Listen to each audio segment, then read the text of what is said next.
Welcome to the TufFish Show. I am so excited to bring to you Mary Sheriff. Mary, thank you so much for being on the show. Thank you so much for having me. I'm excited. I'm excited too. I'm so glad you're here. And I would love for you to start with, how did you get into writing? So I guess as a child, I always enjoyed writing and would, write little poems and creative stuff just for fun. But I probably didn't really think of it as a potential career opportunity until I was in graduate school for teaching. And I had an assignment where it was like how to teach social studies. I don't remember exactly what it was called, but we'll just call it that for now. And we had an assignment where the teacher was talking about some picture book that existed. I think it was called Letters from Felix, but I wouldn't swear my life on that. But the picture book basically was like a stuffed rabbit that had been left on a plane. And it would send the boy who left him postcards from wherever he went in the world. And so the social studies professor was like, so what I want you to do is think about how you might use this in a classroom to teach geography, and have the kids make up a character that would travel the world and communicate with a little kid, and have them make their own picture book sort of based on this theory. But wanted you, as my graduate students, create a sample to give to show your kids. So we were supposed to make this little picture book sample thing. Well, anyway, I sat down to do this and I ended up writing like 100-page novel instead of this assignment. And I turned it in and I was like, so this isn't exactly what you asked me to do, but this is what I did. And I'm hoping that you'll be excited about that. And thank gosh, this assignment really inspired something, but maybe you're going to tell me I have to do it over again. So anyway, he ended up saying at the end, he was like, I think you should consider getting this published. And I thought, I should, except it was only 100 pages, which isn't really long enough to be a book. So I did sit down and rework it and, did some things. And truthfully, it wasn't a very good book. I tried to get it published. I couldn't get it published, but the writing bug had bitten me. And from there, I decided to get an MFA in writing for children from Hollins University. And have written a couple of children's books that are not published since then. And then my current novel, which came out a year ago, Boop and Eve's Road Trip, is a women's fiction novel that started off as a young adult novel and morphed. So let's talk about that. So if it starts in one genre, young adult, and then it morphed into women's fiction, talk a little bit more about that. Sure. So the main character is Eve, and initially, well, there are actually really two main characters, which is the problem. So the main character was supposed to be Eve, and she's 19 and she's a college student. And so it was going to be older, young adult. And she's dealing with some mental health issues. Mostly she's a victim of a helicopter mom who's gone off to college and just doesn't have any coping mechanisms for any of life's normal ups and downs and things like that, because her mother has wrapped her in bubble wrap her whole life. And she's trying to live the life her mother has dreamed it for her, but it isn't really what she wants to do. And so she's just really unhappy. And her grandmother, Boop, lives near the college and catches wind of the fact that her granddaughter is unraveling. And when her granddaughter asks to borrow her car to go on a trip, Grandma says, well, sure, you can borrow my car, but you're going to have to take me along with you. And as I started writing this novel, Grandma was always supposed to be in it, but she was just supposed to be like the mentor character, kind of sidekicky. But Grandma took on half the book. And so at that point, she's 80. You cannot have half of a book narrated by an 80-year-old and call it young adult. Right. So I now have a women's fiction novel with two main characters, and one is 19 and the other is 80. But I love that so much because, growing up, I was really close to my mom's mom. So, I would go over and visit long after, whenever I first got to drive over by myself, I was like, look at me, I can drive. And I would go over and visit my grandparents. Awesome. And so I love that there's that connection, because I could totally see myself doing that. Like, yeah, I need to go talk to you. So I'm just going to come over and tell you. And well, then you have to take me here too. Like, okay. Okay. Yeah. That's Yeah. awesome. So, so when Boop started to take over the book and really show that she wanted to be much more involved, what was that like, allowing that, like, because you had one idea in mind and then this really started to morph. So was your book more planned and then it just became more fly by the seat of your pants type of thing? Or was it like a way that you could see a balancing in there? Yeah. So I'm definitely a plotter. So I had a whole outline, ready to go. And then it didn't really quite work. I mean, the plot was still very similar. Just who was narrating was similar, but it also meant that Boop really needed her own story arc. And so suddenly I found myself with two plot lines that had to somehow intersect in a way that made sense.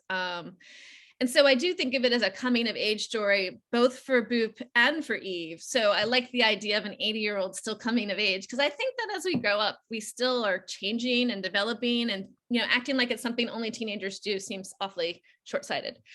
But it did mean that, yeah, so my outline wasn't really working. And so I had to re-outline. So I would just, I think I generally would write for a while. And when I went way off course, I would stop and re-outline and then write for a while. And if I went off course, I'd stop and re-outline. And it kind of worked. But it worked for you. Yeah.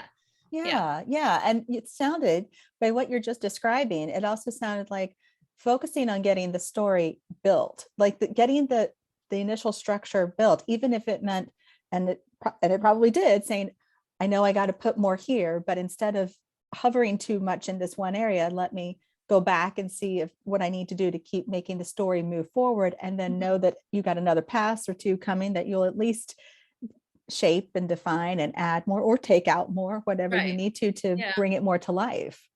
Yeah, I think it's interesting. I hear a lot of writers talk about when they revise and how they are they end up with these big giant things that they then have to condense. And I do the opposite. Like, I start off with something smaller that then I go back and go deeper. For me, figuring out what's going to happen needs to happen before I'm going to spend a ton of time talking about what the bed in that room looks like, because that room might not even have a bed when I'm done. So I tend to go really quick and short, and then I have to make my drafts longer and longer and longer. But that's okay. I mean, to me, that's actually really good, because then you're adding as you need, trimming still where you feel like it doesn't still make sense. But I mean, still, I think that's great. So when you are writing, when you were getting to know these characters, what was that like? Did you develop the two different characters in the sense that doing some backstory or Q&A, or did you just let the writing evolve and see what they would tell you as the story was being written? I did a lot of pre-writing before I started writing, and I did a lot of journaling as if I was the characters. So I did it more with Eve than anyone else. Again, she was going to be the main character. So, but I would write, my best day was, my worst day was, I'm so afraid of, whatever. If I won a lottery ticket, here's what I would do. And I did that with Eve probably half the time. And then I did the other characters as well to hear their voices. So I did feel like I knew the characters pretty well before I started the book. I just didn't know Boop was going to be so demanding. I love that. Boop was so demanding. But you know what? Good for her. She spoke up. I think so. And really, I mean, I think she steals the show. Like, it's a kind of to me, people love Eve because Eve's, you just feel bad for her and you just want her to get her life together. But I think that in the end, the person you remember from this book, the person who really resonates is Boop, because she's just such a character.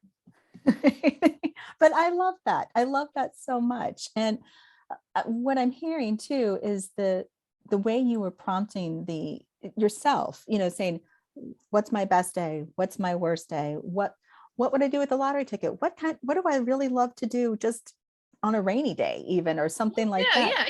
Things like that to help stimulate. But I love that you took the time to just journal that, because even even if the plot wasn't going in the direction you wanted, or that writing in the story wasn't happening in some way, that's another way of writing without necessarily saying, okay, did that advance the book in a sense of literally writing chapter by chapter? Maybe not, but that helps it. But that kind of writing is necessary to still further develop a book. So yeah, it is instrumental. It's just another way of coming around. If you end up getting blocked, even go at it another direction, look at the point of view, or develop your character some, and it frees up things and keeps creativity moving.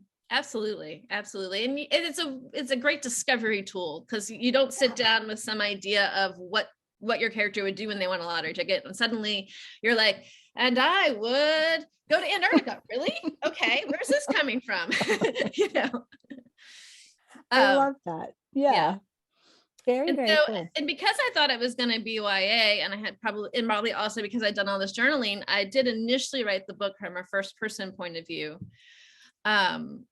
And then I got some feedback the first time I thought I was done with the book and sent it out and got rejections. But I got some feedback that as a women's fiction novel, it would sell better if it was in the third person, and that I should really think about rewriting it, which I, balked at because that's like huge. But then I did it, and it's so much better for it because it's a really close third person. So you still have the intimacy of the first person, but I'm able to do so much more with what's going on outside of the person's head too. I found it a really powerful tool. I'm writing my current novel in first person, and I don't know if it's going to stay in first person. Like, I do have it in the back of my head that it's quite possible that some further draft I'll turn it into third, but we'll see.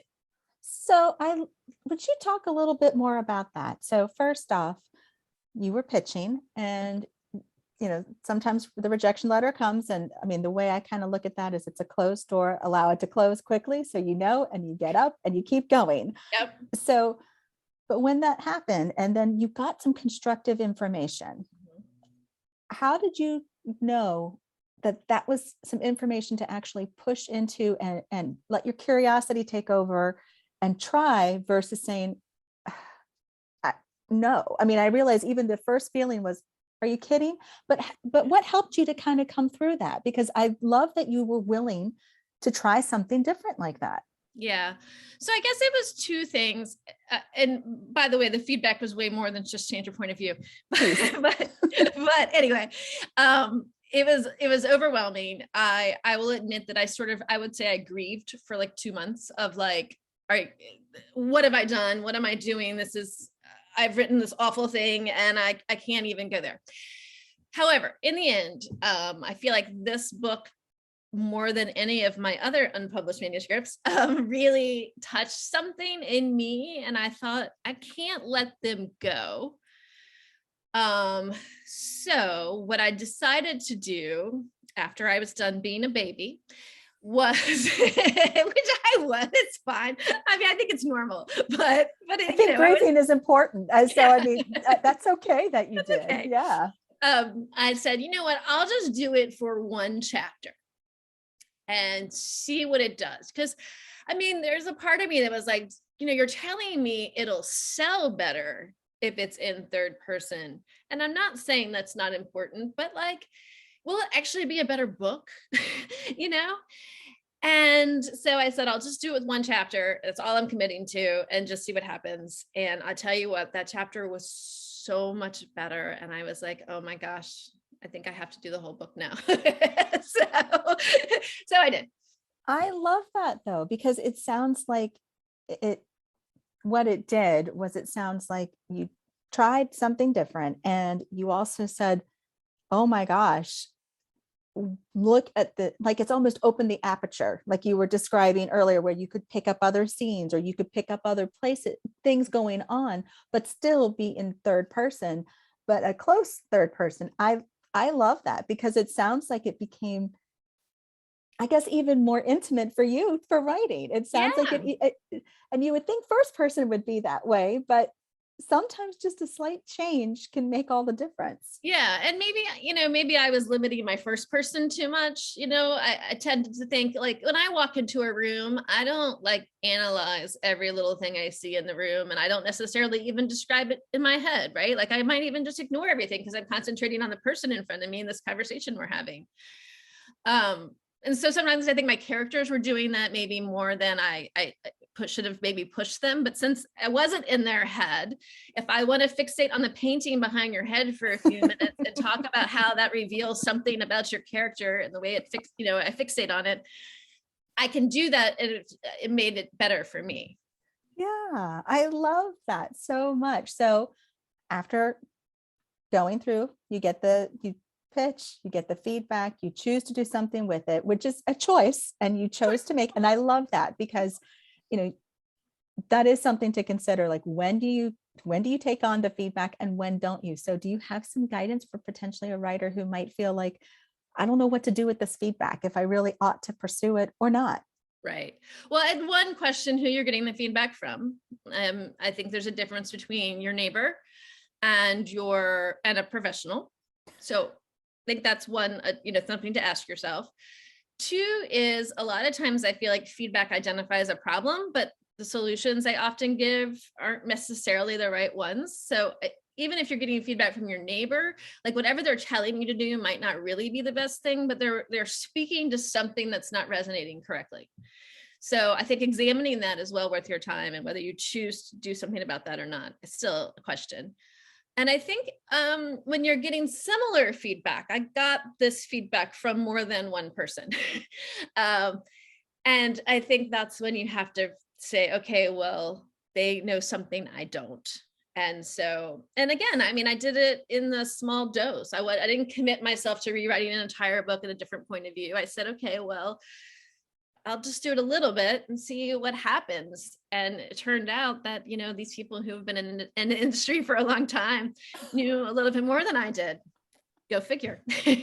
but still, I like that you also said, I'm just going to try this one and see how I feel with it too, because that gave yourself permission to do something, to try something, and to also say, and it's okay if it doesn't work and this is not the direction I want to go. Right. But you stayed open. I love all of that. I love that. So you decide to not just do chapter 1, but all of the chapters and rewrite the entire book. Mm-hmm. Then what did you do? So I do have some friends who are writers, and some people who I think are really strong readers, in terms of not just that they read a lot, but like they read a lot and they really think about what they read and examine it. And so I threw it to a couple of friends, and asked them to read through it and give me feedback, and kind of treated it as a new novel again, right? Mm-hmm. It still had some work to do. And so, they made this whole process take a really, really, really long time. Like, we're talking like 6 years from beginning of thought to, but you did I have a publishing contract. Yes, but you did it. Yes, I did. But it was long and it was hard. And I learned so very much of the process. But yeah. So do you have any tips or suggestions about securing a publishing contract? Because that is so cool that you did. That is awesome. Congratulations. Thank you. So I think there are a lot of different paths to it. My path is, I did a hybrid thing. And so hybrid can mean a lot of different things to different people. And in my world, what it meant was I went with She Writes Press, which focuses on books written by women about women. And their model is that the woman who started as Brooke Warner, and she used to work in traditional publishing, and she had gotten frustrated because she felt like she was turning away books that were beautifully written and she really, really liked, but they weren't necessarily as commercially viable as other books. And so because they're a publishing house and they're working, on a for-profit model, like they're thinking, gosh, if I can only sell 8,000 copies of this book, it's really just not worth the investment. And so she's like, so I was turning away beautiful books because like we weren't going to make enough money off of them. And so she decided to start her own publishing house, and she set it up with the same model of a traditional publishing house in that you have to submit, she vets them, she picks what she's going to publish and not publish. But the bigger difference is that the authors take on the financial risk of it. So she can choose a book that she thinks is a really good book and not worry about its commercial viability, because that's the author's the one who's investing into the actual publication of it. Fair enough. So you get traditional book marketing, it goes through the same Ingram distribution that a traditional publisher goes through. It gets in bookstores the way that would happen, and in libraries and all that kind of thing. So you have some of the clout of traditional publishing, but you have the author takes on the.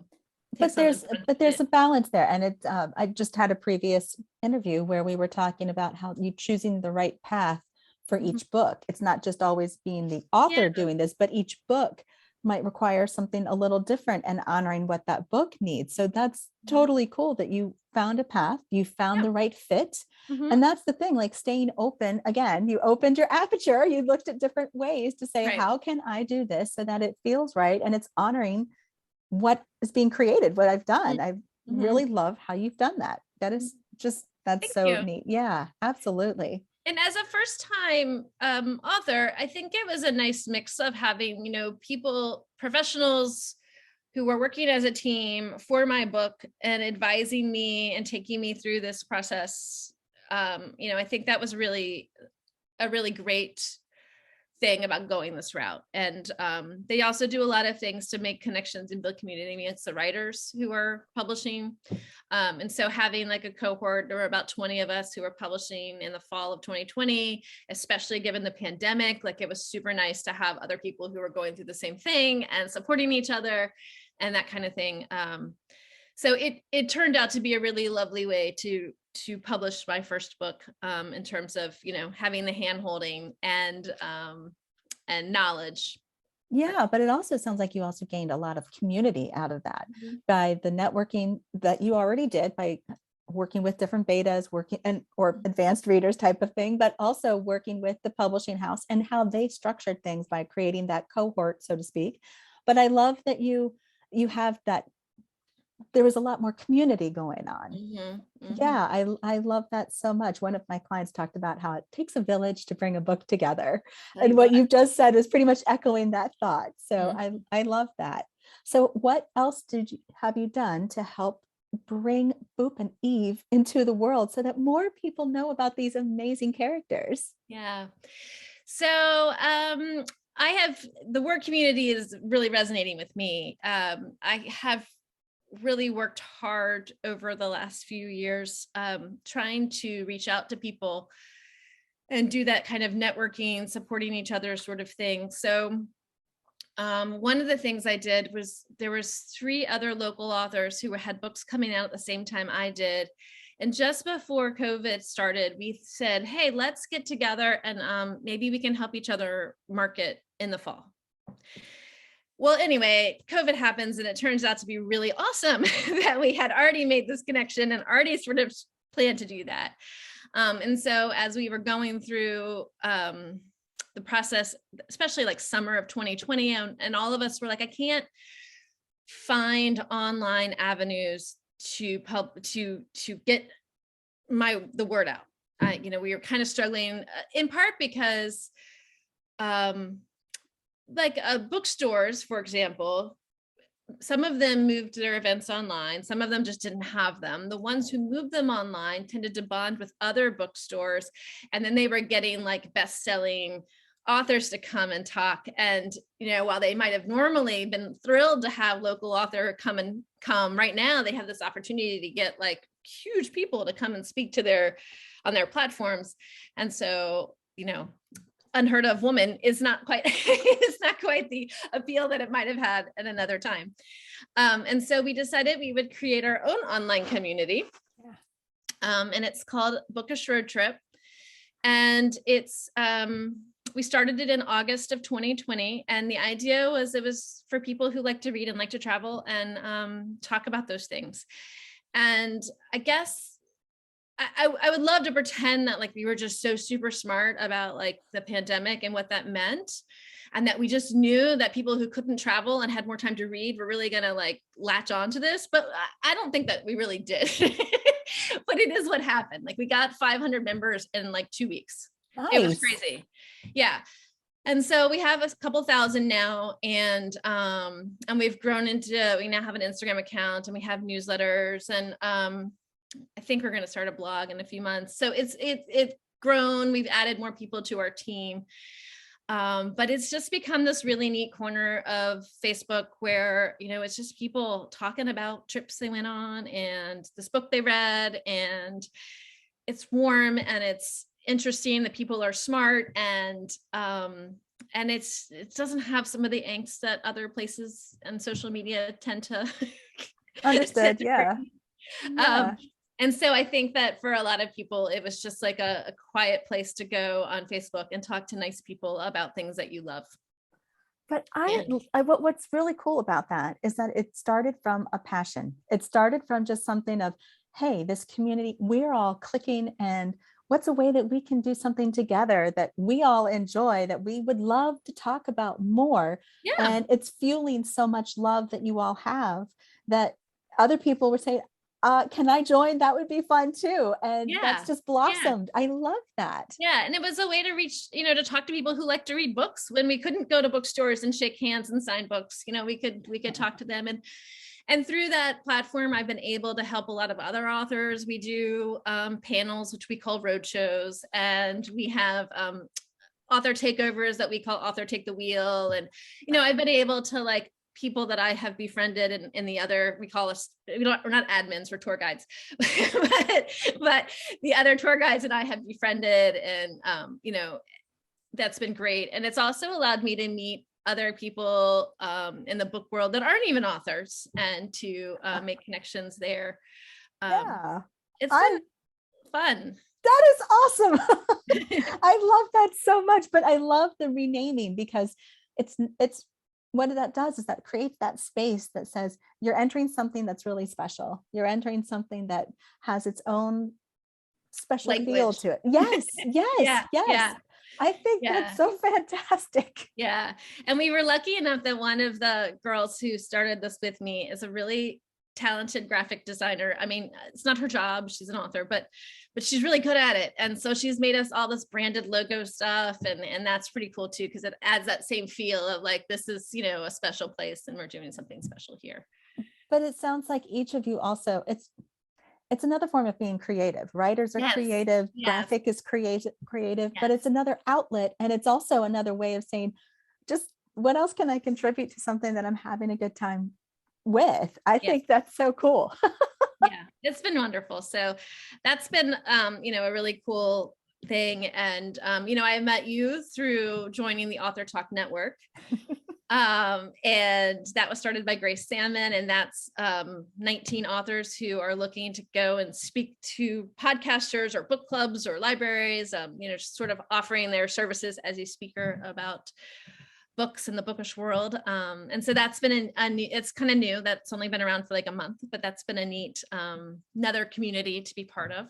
Oh yes. I think the world of Grace. We actually had a podcast interview with her, episodes ago. I will probably put that in the show notes to link to hers. Yeah, but so many amazing women have been a part of that. So yeah, that is really, I love that you're showing another form of networking, another form of community, and that when you put yourself out there and you are, because you love what you're doing, because you want to share and connect with other people who love that, it's just magic happens. You know, the connections happen, the magic happens, and all of those things reflect not just on you, but it also brings your book through. It helps your book, it helps other books, and it's a really cool thing.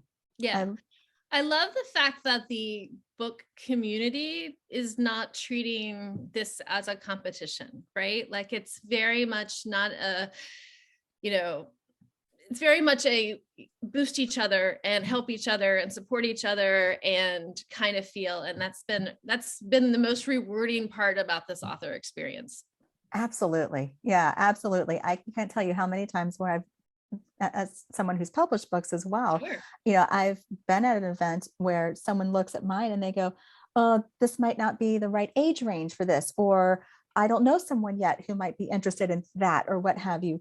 But I'm like, that's okay. What are you reading? I mean, I've had children come up where I've been at a signing with my children's books and they go, I'm reading, I can read like this. And they might tell me about Diary of a Wimpy Kid, or they might tell me about something with Rick Riordan that they've read. And I'm like, that's great. What else are you reading? That is so Yeah. cool. Because to me, I'm way more interested in the fact that you're reading, way more interested in the fact that you're having fun with it and you see the joy, because it's okay that these books aren't there, but there might be someone else where those books are just who needed to read them in that moment. And that's what opened the door for them for reading. So that's, it is to me about like, just, it's spreading the love of what you do. Yeah. This has been such a fantastic conversation, Mary. How can people connect with you? How can they get your book? So you can get my book pretty much anywhere you can buy books. So Amazon, Barnes and Noble, whatever. It's not necessarily going to be in a bookstore, but it could be. But if it's not in the bookstore can get it. And the connecting with me, I have a webpage, which is maryhelensheriff.com. And Sheriff is spelled just like the policeman, 1 R and 2 Fs. And there I have a newsletter that comes out about monthly, but I do author interviews and I book club tips and book recommendations. And I do things called literary care packages, which is the idea of like a book with 2 themed items that would make a nice gift for someone for certain occasions. So if you are interested in any of that stuff, you can sign up for my newsletter. And then I have Bookish Road Trip, which is a private Facebook group. But as long as you're not a bot, we'll let you in. You have to join, and we have to accept you. But really, we're just checking to make sure you're a human. And so that would be a lovely place to connect as well. And this is airing in February, and the second half of February, we're actually going to be doing a charity auction at Bookish Road Trip. So we're raising money for Libraries for Kids, which is a nonprofit that buys textbooks for rural areas in Kenya. Currently, these places don't have internet, so that's not a possibility. And they have like a 25-to-1 ratio of textbooks.